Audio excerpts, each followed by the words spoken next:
తెలంగాణలో విద్యా వ్యవస్థలో కీలక మార్పులు చేస్తోంది కాంగ్రెస్ ప్రభుత్వం. ఒక మాటలో చెప్పాలంటే తెలంగాణ విద్యా వ్యవస్థని మేము ప్రక్షాళన చేస్తున్నామంటూ సీఎం చెప్తున్నారు. దీంట్లో భాగంగా ఇకపై 10th పరీక్షలు ఉండవు అంటూ రేవంత్ చెప్పారు. నర్సరీ నుంచి 12వ తరగతి వరకు ఒకే విధానం అమలు చేస్తామన్నారు. 12వ తరగతిలోనే బోర్డు పరీక్షలు ఉండాలి అంటూ కూడా చెప్పారు. అలాగే ఈ విధానంలో ఇంటర్ బోర్డు ఎస్ఎస్సి బోర్డులు విలీనం చేయబోతున్నారంటున్నారు. దీంతో 10వ తరగతి బోర్డు పరీక్షలు రద్దు కాబోతున్నాయి. విద్యా వ్యవస్థలో మార్పులపై ఒక కమిటీని ఏర్పాటు చేస్తామంటూ కూడా చెప్తున్నారు. కమిటీ సిఫార్సులు వచ్చిన తర్వాత కమిటీ తెలంగాణలో ఉన్న విద్యా వ్యవస్థని పూర్తిగా అధ్యయనం చేస్తారు. మన దేశంలో ఇతర రాష్ట్రాల్లో అమలు చేస్తున్నటువంటి విద్యా వ్యవస్థలు, అలాగే ప్రపంచంలో అత్యున్నత విద్యా వ్యవస్థలు ఎక్కడున్నాయో చూసి వాటిని కూడా పూర్తి స్థాయిలో పరిశీలించిన తర్వాత ఒక నివేదిక వస్తుంది. ఆ నివేదిక ఆధారంగా మేము విద్యా వ్యవస్థని ప్రక్షాళన చేయబోతున్నాం అంటున్నారు. కానీ 10th క్లాస్ పరీక్షలు ఇక ఉండవు అని చెప్తూ ఒక నిర్ణయానికి వచ్చినట్లుగా కనపడుతుంది. దీన్ని నెక్స్ట్ ఇయర్ నుంచే అమలు చేయబోతున్నారు అంటూ సమాచారం అందుతోంది. ఇది ఖచ్చితంగా పిల్లలకి ఒక పెద్ద రిలీఫ్ అనే చెప్పాలి. మొదట్లో 7వ తరగతి కూడా పబ్లిక్ ఎగ్జామ్స్ ఉండేవి, మనందరికీ తెలుసు. ఆ తర్వాత నిదానంగా పబ్లిక్ ఎగ్జామ్స్ పోయాయి 7వ తరగతికి. ఇప్పుడు 10th క్లాస్ ఎగ్జామ్స్ కూడా తీసివేసే ఆలోచనలో తెలంగాణ ప్రభుత్వం ఉంది. 7వ తరగతి పబ్లిక్ ఎగ్జామ్స్ పోవడంతో చాలా వరకు రిలీఫ్ వచ్చింది పిల్లలకి. ఇప్పుడు 10th క్లాస్ ఎగ్జామ్స్ కూడా తీసేస్తామని చెప్పడంతో ఇది ఖచ్చితంగా 10వ తరగతికి వస్తున్నటువంటి విద్యార్థులకు ఒక పెద్ద గుడ్ న్యూస్ అనే చెప్పాలి. And of course in general అందరూ కోరుకుంటూ ఉంటారేమో, మాకు కూడా ఇలాంటి అవకాశం ఏదో మాకుండుంటే బాగుండేదని ఇప్పటికే 10th క్లాస్ అయిపోయిన వాళ్ళు కోరుకోవడంలో పెద్దగా ఆశ్చర్యపోవాల్సిన అవసరం కూడా ఉండదేమో. ఎందుకంటే మార్కుల కోసం, ర్యాంకుల కోసం విద్యార్థుల్ని ఎంత దారుణంగా రుద్దుతున్నారో మనకు తెలుసు. వాళ్ళ నెత్తి మీద కూర్చొని ర్యాంకుల కోసం రోజులో 16 గంటలు 18 గంటలు చదివిస్తూ 10th క్లాస్ ర్యాంక్ అనేది ఏదో జీవితాన్నే మార్చేస్తుందన్న స్థాయిలో విద్యార్థుల్ని ఎంత నరక యాతన పెడుతున్నాయో స్కూల్స్ మనకు తెలిసిందే. అండ్ ఈవెన్ పేరెంట్స్కి కూడా ఇది చాలా ప్రెస్టీజియస్ ఇష్యూ. కాబట్టి ఇక నుంచి 15 ఏళ్ల వయసు కదా మహా అయితే 10th క్లాస్ అంటే, 15 ఏళ్ల వయసులోపే గతంలో 7th క్లాస్ కూడా ఉండేవి ఎగ్జామ్స్, ఇప్పుడు అవి లేవు అఫ్కోర్స్. ఇప్పుడు 10th క్లాస్ కూడా ఈ చిన్న వయసులో క్వాలిటీ ఆఫ్ ఎడ్యుకేషన్ చాలా ఇంపార్టెంట్ అని తెలంగాణ ప్రభుత్వం భావిస్తోంది. ఖచ్చితంగా ఇది చాలా కీలక నిర్ణయంగా ఉండబోతోంది అనడంలో ఎలాంటి సందేహం లేదు. అంటే ఇప్పుడు స్కూల్స్ అండ్ కాలేజీలు కాస్త ఈ మార్కులు లేదంటే ర్యాంకులు వెంబడి పరిగెత్తకుండా, వాళ్ళని టార్చర్ చేయకుండా చాలామంది పిల్లల్ని కాస్త ఆడుకోవడానికి అవకాశం కల్పించడము, వేరే యాక్టివిటీస్ మీద, కరిక్యులర్ యాక్టివిటీస్ మీద లేదంటే ఇంకేమైనా ఆర్ట్స్ మీద ఫోకస్ చేయడానికి, వాళ్ళ స్కిల్ని పెంచడానికి అవకాశం ఉంటుందేమో. మధు జాయిన్ అవుతున్నారు. మా ప్రతినిధి మధుని అడిగి మరిన్ని డీటెయిల్స్ తెలుసుకుందాం. మధు, విద్యా వ్యవస్థని తెలంగాణలో పూర్తిగా మార్చబోతున్నాం అంటూ రేవంత్ రెడ్డి అంటున్నారు. ఇప్పుడు 10th క్లాస్ ఎగ్జామ్స్ అనేది ఖచ్చితంగా స్కూల్స్కి, పేరెంట్స్కి, విద్యార్థులకి చాలా ప్రెస్టీజియస్ అయిపోయింది. అండ్ దానికోసం పిల్లలు ఎంత బాధలు పడుతున్నారో మనం చూస్తున్నాం. సో ఎలాంటి మార్పులు ఉండబోతున్నాయి? 10th క్లాస్ ఎగ్జామ్స్ తీసివేయడం అనేది ఒక పెద్ద మార్పు ఖచ్చితంగా. దీంతోపాటు ఇంకా ఎలాంటి మార్పులు ఉండే అవకాశం ఉంది? కమిటీ నివేదిక ఎప్పటిలోపు వస్తుంది? నెక్స్ట్ ఇయర్ నుంచి అమలు చేస్తామని చెప్తున్నారు కదా. ఎగ్జాక్ట్లీ, ఆ విద్యా కమిషన్ నివేదికనే ఫైనల్ కాదు అంటూ ముఖ్యమంత్రి మాట్లాడారు. స్విచ్చార్ట్తో విద్యా వ్యవస్థలో సమూలంగా మార్పులు తీసుకురాబోతున్నాం అనేటువంటి స్టేట్మెంట్ చేశారు. జనరల్ గా జాతీయ స్థాయిలో నేషనల్ లెవెల్లో +2 విధానం అమల్లో ఉంది కాబట్టి దాన్ని అమలు చేసేటువంటి విధంగా జాతీయ స్థాయి అధ్యయనం జరుగుతూ ఉంది. రాష్ట్రంలో కూడా విద్యా వ్యవస్థలో సమూలమైనటువంటి మార్పులు చేపట్టబోతూ ఉన్నాం. ఇక ఫ్యూచర్ లో వచ్చేటువంటి దాంట్లో ఎస్ఎస్సి బోర్డు లేనట్టే అనేటువంటిది చాలా స్పష్టంగా చెప్పారు. 10వ తరగతి పరీక్షలే ఉండవు అనేటువంటి అంశాన్ని ఆయన క్లారిటీ ఇస్తున్నటువంటి చిట్చాట్లో బాగా చెప్పే ప్రయత్నం చేస్తారు. దాంట్లో విద్యా వ్యవస్థ పైన, మార్పుల పైన ఒక కమిటీ అధ్యయనం చేస్తూ ఉంది. వాళ్ళు ఇచ్చేటువంటి నివేదిక ద్వారా వివిధ విద్యా వ్యవస్థలో మార్పులపై అధ్యయనం చేస్తూ ఉంది. కాకపోతే ఎడ్యుకేషన్ కమిషన్ నివేదిక ఫైనల్ కాదు. మాది ఒక వెల్ఫేర్ అండ్ డెవలప్మెంట్ ఒక ఆలోచనతో ముందుకు పోతా ఉన్నాం. సో బడ్జెట్ కూడా అలాగే ఉంది కాబట్టి వెల్ఫేర్ డెవలప్మెంట్ కోసం బడ్జెట్ కు అనుకూలంగా విద్యా వ్యవస్థలో సమూలంగా మార్పులు చేసినటువంటి అవకాశం ఉందనేటువంటి స్టేట్మెంట్ చేశారు. అనేక అంశాలపైన మాట్లాడుతున్నారు. మధు, ఇది పిల్లలకి కాస్త రిలీఫ్ కోసం అంటే పిల్లల కోసం తీసుకున్న నిర్ణయమా, విద్యార్థుల కోసమా, విద్యా వ్యవస్థలో ఈ ఒత్తిడి లేకుండా క్వాలిటీ ఆఫ్ ఎడ్యుకేషన్ పెంచడం కోసమా, లేకపోతే బడ్జెట్ అనేది కూడా ఒక ప్రధానమైనటువంటి కారణంగా చూడాలంటారా? ఎగ్జాక్ట్లీ బడ్జెట్ సమావేశాల సందర్భంగా క్లారిటీ ఇచ్చే ప్రయత్నం చేశారు. మాట్లాడుతున్న సందర్భం విద్యా విధానంలో కీలకమైనటువంటి మార్పులు తీసుకురావడానికి నిర్ణయం తీసుకున్నాము, ఒక కమిషన్ ఏర్పాటు చేస్తాము, అది ఒక నివేదిక ఇచ్చిన తర్వాత పూర్తి స్థాయి దర్యాప్తు దానిపైన దృష్టి పెడుతుంది ప్రభుత్వం.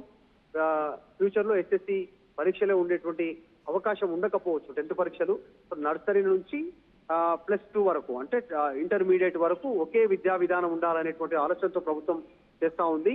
వచ్చే సంవత్సరం లోపలనే దీన్ని ఇంప్లిమెంట్ చేయడానికి పూర్తి స్థాయి ఒక ప్రణాళికాబద్ధంగా ముందుకు పోతాను, ఒక పద్ధతి ప్రకారమే జరుగుతోంది అంతా కూడా అనేటువంటి స్టేట్మెంట్ చేశారు. దీంతో పాటు ఇంకా కొన్ని పొలిటికల్ కామెంట్స్ కూడా ముఖ్యమంత్రి రేవంత్ రెడ్డి చేశారు. ఫోన్ ట్యాపింగ్ సంబంధించిన అంశంలో హరీష్ రావు తనకు తాను క్లీన్ చీట్ వచ్చిందంటూ హరీష్ రావు ప్రచారం చేసుకుంటున్నారు. పంజాగుట్టలో ఏదైతే కేసు ఫైల్ అయిందో దాంట్లో మాత్రమే ఆయనకు క్లీన్ చీట్ వచ్చింది. ఆ మొత్తం బీఆర్ఎస్ హయాంలో 6,000 ఫోన్లు ట్యాప్ అయ్యాయి, అది గుర్తించాలి అనేటువంటి స్టేట్మెంట్ చేశారు. దాని తర్వాత డ్రగ్స్ కి సంబంధించిన అంశంలో కూడా ముఖ్యమంత్రి చిట్చాట్ లో మెన్షన్ చేస్తూ డ్రగ్ అంశంలో ఇంత రాద్ధాంతం జరుగుతుంటే కనీసం బీజేపీ మాట్లాడడం లేదు, బీఆర్ఎస్ వాళ్ళని తిడితే బీజేపీ ఎందుకు మాట్లాడుతా ఉంది, ఎమ్మెల్యేల అభిప్రాయం మేరకే ముఖ్యమంత్రిని ఎన్నుకుంటారు, నన్ను ముఖ్యమంత్రిగా గుర్తిస్తున్నటువంటి మంత్రులకు ధన్యవాదాలు అంటూ కూడా ఒక సెన్సేషన్ కామెంట్ చేశారు. అంటే ముఖ్యమంత్రిని ఇంకా మంత్రివర్గంలో కొంతమంది ముఖ్యమంత్రిగా గుర్తించడం లేదు అనేటువంటి మీడియా ప్రతినిధులు అడిగినటువంటి క్వశ్చన్ కి సమాధానం చెప్పారు ఆయన. మరి ఎవరు ఆ గుర్తించినటువంటి మంత్రులు, మరి గుర్తిస్తున్నటువంటి వారికి ఆయన ధన్యవాదాలని చెప్పినటువంటి పరిస్థితి ఉంది. గాంధీ మనవడు తుషార్ గాంధీకి సంబంధించినటువంటి విషయంలో కూడా ఆయన స్టేట్మెంట్ చేశారు. రీసెంట్ గా గాంధీ విగ్రహానికి సంబంధించినటువంటి గాంధీ సరోవర్ ప్రాజెక్ట్ ఏదైతే ఉందో ఆ విషయంలో ఇళ్లను కూల్చి విగ్రహం కట్టొద్దు, గాంధీ సిద్ధాంతాలకు విరుద్ధం అనేటువంటి స్టేట్మెంట్ తో ఆయన లేఖ రాశారు. కాబట్టి ఆయన కూడా ఒక పౌరుడే, ఆయన బీఆర్ఎస్ ట్రాప్ లో పడ్డాడనేటువంటి స్టేట్మెంట్ కూడా ముఖ్యమంత్రి చేశారు. సో నేను ఢిల్లీకి ఎన్నిసార్లు వెళ్ళానో లెక్కలు చెప్తా ఉన్నటువంటి వారు నేను ఢిల్లీకి వెళ్ళి ఎన్ని నిధులు తెచ్చానో కూడా చెప్పాలనేటువంటి ఒక స్టేట్మెంట్ చేశారు. సో మొత్తానికి ఇప్పటి వరకు 2014 నుంచి జూన్ 2 నుంచి ఇప్పటి వరకు కేటీఆర్, హరీష్ రావు ఏ విచారణ కోరినా అందుకు ప్రభుత్వం సిద్ధంగా ఉందంటూ ఒక స్టేట్మెంట్ చేశారు. సో ఈ రకంగా కాస్త ఆయన సెన్సేషన్ కామెంట్ చేసే ప్రయత్నం చేశారు. ప్రస్తుతం మాది వెల్ఫేర్ అండ్ డెవలప్మెంట్ బడ్జెట్ అంటూ సీఎం రేవంత్ రెడ్డి ఆయన స్టేట్మెంట్ చేశారు. Yeah right. Thank you Madhu, thanks for the details. మొత్తం మీద చాలా కీలక నిర్ణయాలు ఈ బడ్జెట్ దృష్టిలో పెట్టుకొని కూడా కొన్ని మార్పులు చేర్పులు చేస్తున్నట్లు కనపడుతుంది. అట్ ది సేమ్ టైం విద్యా వ్యవస్థ మీద చాలా ప్రధానంగా ఫోకస్ పెడతామని చెప్తున్నారు. ఇప్పుడు 10th క్లాస్ ఎగ్జామ్స్కి సంబంధించి చేసినటువంటి ప్రకటన ఒక సంచలనమైనటువంటి ప్రకటననే చెప్పాలి. అంటే ఒక రకంగా చెప్పాలంటే విద్యా వ్యవస్థలో ఇలాంటి ఒక మార్పు చాలా కీలకమైనటువంటి ప్రభావాన్ని చూపించే అవకాశం ఉంది. అలాగే మరికొన్ని అంశాలకు సంబంధించి డ్రగ్స్ కేసులకు సంబంధించి, ఇలా ఫోన్ ట్యాపింగ్ కేసులకు సంబంధించి, వీటికి సంబంధించి కూడా ఆయన కొంత సమాధానం చెప్పే ప్రయత్నం చేశారు కొన్ని ప్రశ్నలకి. అయితే విద్యా వ్యవస్థలో ఈ మార్పులు తీసుకురావడానికి తెలంగాణ ప్రభుత్వం ఒక కమిటీని వేయడం కానీ, పూర్తిగా ప్రక్షాళన చేస్తామని చెప్పడం కానీ,